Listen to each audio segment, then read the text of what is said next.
Ele acaba semeando bondade na vida da pessoa, não porque a pessoa mereça, porque muitas vezes as pessoas não merecem. Mas isso é graça, e graça é o favor que nós não merecemos, e Deus tem nos dado graça. Muitas vezes podemos ter uma atitude assim: Deus, eu acho que eu não mereço isso, eu mereço aquilo outro. E Deus fala: filho, você não merece nada, porque tudo que eu te dou é por graça. Vamos caminhar.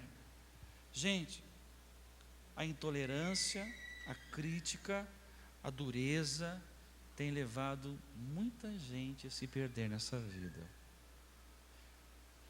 Às vezes alguns pais falam assim: eu tenho que ser duro com esse moleque, eu tenho que ser duro com essa menina. Ele acha que essa dureza, essa força bruta vai fazer com que o filho dele seja firme. Mas não vai, porque é o amor que nos torna seguros. É o amor, é a compreensão que nos faz sentir seguros.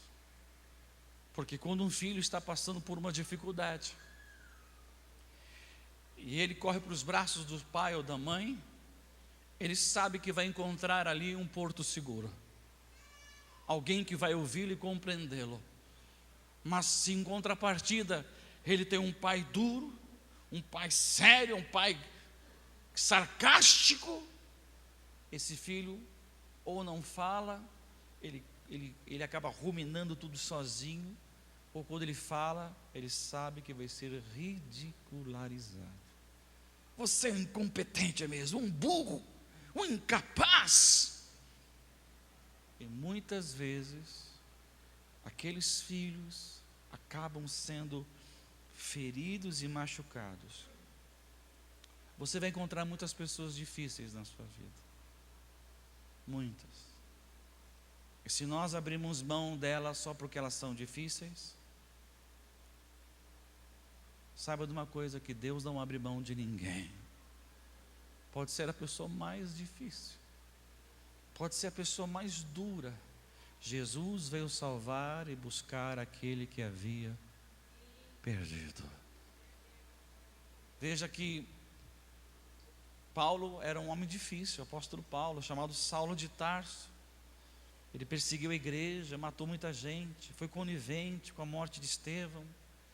E aí ele se converteu no caminho de Damasco. E então, quando se converteu, ainda ele era uma pessoa meio chata, não tratada por Deus ainda. Paulo foi difícil, viu, gente? Paulo era uma pessoa difícil, tinha um temperamento assim bastante complicado. Só que ele já começou a bater de frente com os apóstolos, com alguns discípulos mais antigos de Jesus. E essas pessoas, querendo se ver livre de Paulo, deram uma passagem só de ida para ele. Paulo, você é tão querido, tão amado, que a gente fez uma vaquinha para te ajudar. Vamos comprar uma passagem de primeira classe só de ida lá para a tua cidade, para você matar a saudade da tua mãe. Só de ida. E mandar o Saulo lá para Tarso.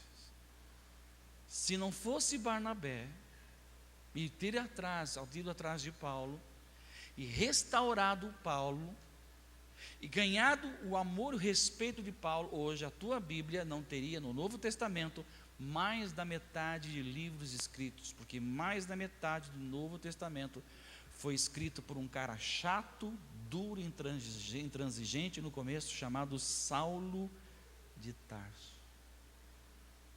Se não fosse Barnabé de ir atrás, de investir, de engolir, de ter paciência, hoje, possivelmente, nós não teríamos mais da metade do Novo Testamento e Paulo não teria sido Paulo.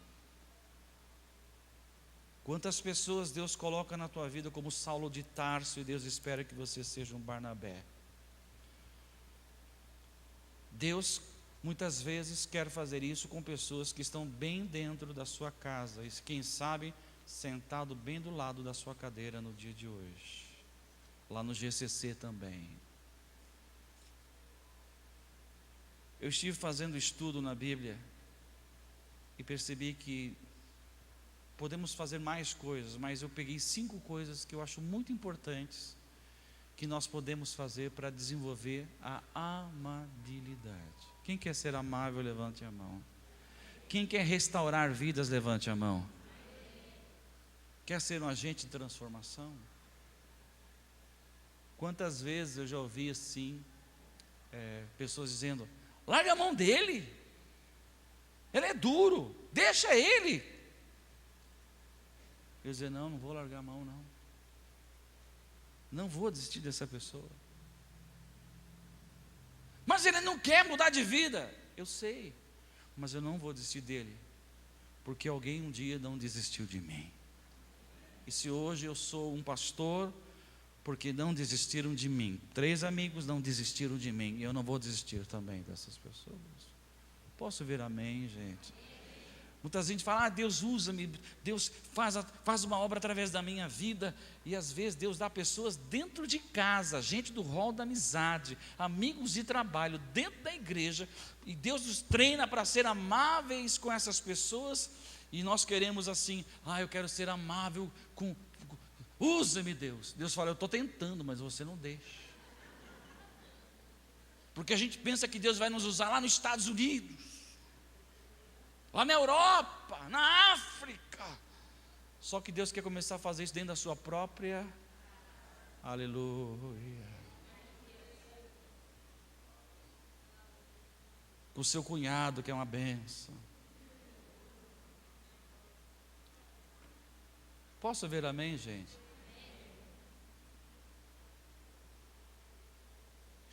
Então, às vezes, nós queremos ser tão cheios de poder para transformar as pessoas e ver as pessoas transformadas.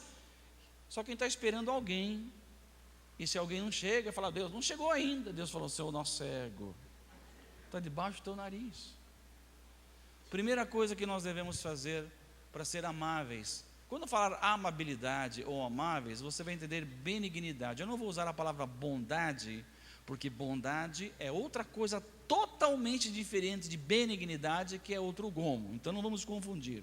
Primeira coisa que nós devemos fazer: ser sensível. Se você quer ser uma pessoa usada por Deus para restaurar vidas, e eu vou dizer, vale a pena restaurar vidas, porque muitas vidas são pessoas que você ama. Ser sensível.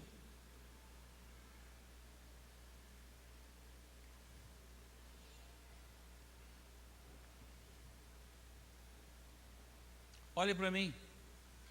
O que significa ser sensível?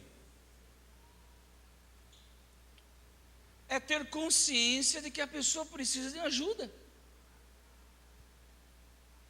É olhar para a pessoa e falar: essa pessoa precisa de ajuda. E não dizer assim: ema, cada um com seus problemas. Ou ado, cada um no seu quadrado. Não. Se você quer ser um instrumento de Deus e praticar a paciência, tem que ser praticada com amabilidade. A primeira coisa que você tem que ser é sensível. Olhar para as pessoas. Nós temos tendência de rotulá-las. Chato. Esse cara é chato. Fala demais. Fala demais. Vamos perguntar: Deus, por que ele é chato? Eu lembro uma vez que há muitos anos atrás nós tínhamos no Ministério Infantil uma criança que trazia algumas complicações para as outras crianças. Os professores, a pastora chamou os pais dessa criança para procurar entender o porquê ela era assim. Não posso dizer o que aconteceu, mas eu te digo, essa criança passou coisas terríveis. Então, quando nós olhávamos para aquelas meninas, já não dizia: aquela menina é problema. Eu falava: Deus, tem compaixão dessa criança, porque ela tem motivos para agir dessa maneira. Quem está entendendo?